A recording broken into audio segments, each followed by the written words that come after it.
tablets, and specifically in the Becker the Bible, have ceased to form Hammurabi, um, the tablet of the Tanakh, and it's sort of bringing me to this understanding of what really went on in ancient times and how certain ones were able to rise up above all of that. And what I noticed is every single one of those occurrences, the people that rose up all proclaimed themselves to be the own king of their own movement. So, for example, when I go down to the voting line before you, I don't vote for any president.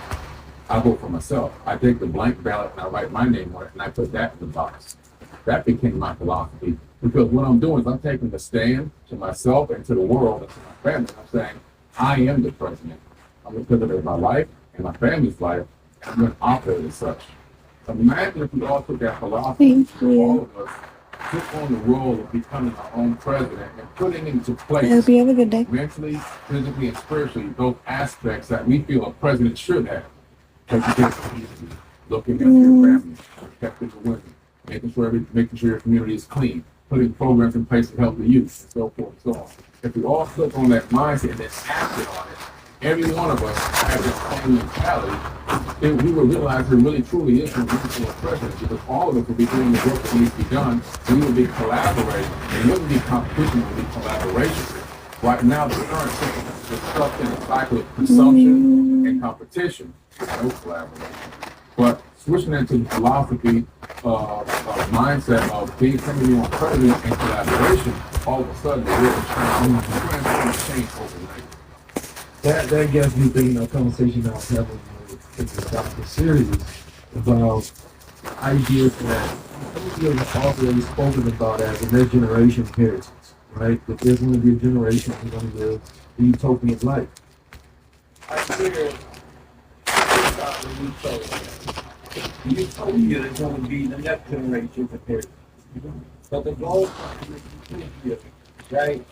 Reality is always right? Why is it always projected on the second? Why would not be now? Because there was NASA that was projecting that this generation will be living in utopia. And yes, it's radical, but that's the most radical revolution that we need. And so the overall and the world is creating a whole utopia now, not later. And then you would then take that same philosophy and say, oh, why are we going to inheritance of now? Right? Why? Because we're like 100 generations from the 1,000 generations from the first philosopher to say that, and every so and so there's somebody to say there's one time it's going to be, but it takes generations to happen. But now it's supposed to be saying that no, this is our age. We're not waiting till we die for the best part of living to happen. Somebody followed me. Right? For the best part to be on earth to happen. So then that will require the sort of mindset that you're speaking on, to where a person decides to govern their money, right, and to govern their money.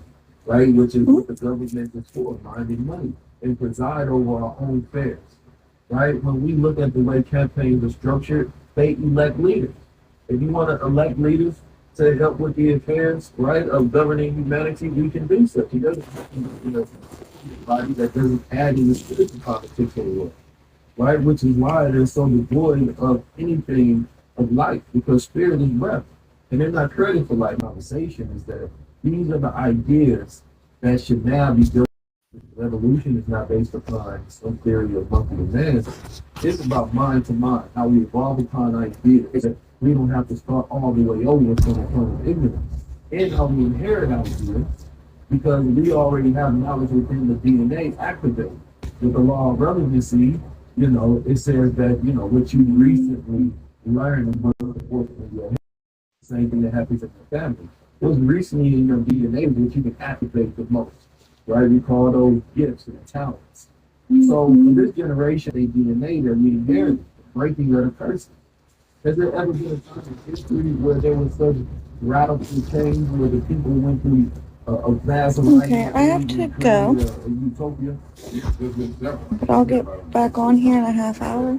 If you go all the way back, you're going back now, potentially almost a million years without the area.